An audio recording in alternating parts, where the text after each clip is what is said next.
For 2015, the redesigned Ford Mustang enters the modern carscape with an all-new suite of technology, both mechanically and electronically. There are three engines offered: a base V6, a turbocharged four-cylinder, and what we have here, the 435 horsepower V8 Mustang GT.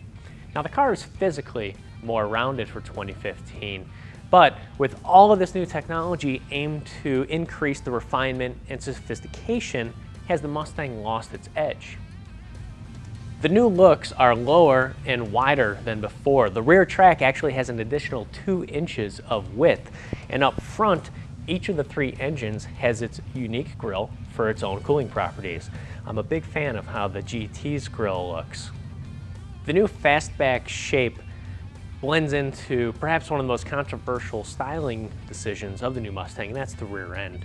I wasn't a big fan of it at the auto shows or in photos. It kind of has a puckered look to it, but now that you see it in front of your house and in the wild, it's actually grown on me, and that's helped by the awesome rear taillight package, the sequential LED taillights, and they're just blindingly bright. One thing I could do without, though, is the wheel package. You know, black wheels have been very popular for a while now. I'd rather see a gunmetal or even just an unpainted look. At the heart of the GT is a 5.0-liter V8 that makes 435 horsepower this year. That's 15 more than last year thanks to a new cylinder head and intake manifold design. Now while power is up, so is weight from all of the new technologies and convenience features like the independent rear suspension and everything that makes the car a lot more refined than 2014. With the extra weight and more power, fuel economy is also down a little bit in highway numbers, but not enough to affect the combined number for this manual transmission GT.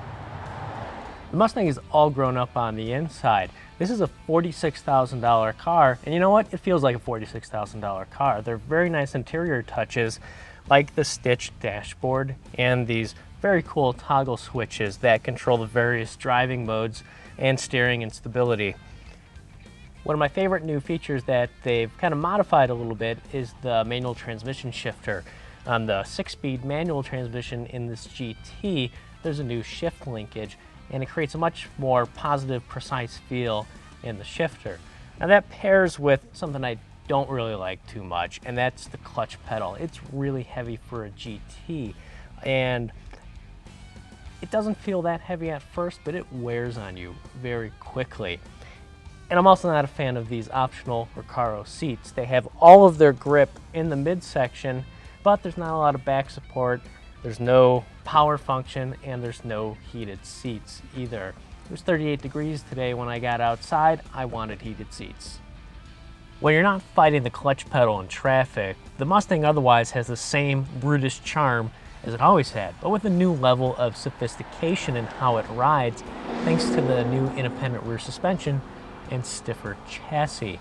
The old car would skip and jump over the rough roads, whereas the 2015 rides very smooth and has a very controlled ride even over the roughest roads.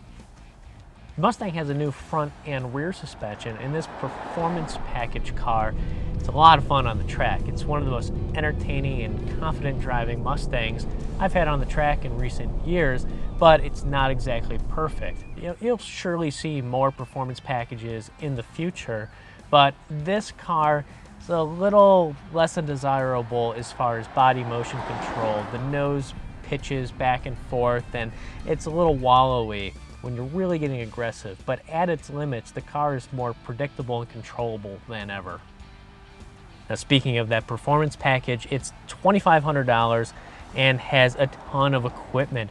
You get the brake system from the previous 2014 Mustang GT500, 6-piston calipers, as well as 19-inch wheels, wider tires in the back, plus you have retuned springs, new shocks in the back, thicker sway bars, and a bunch of other equipment.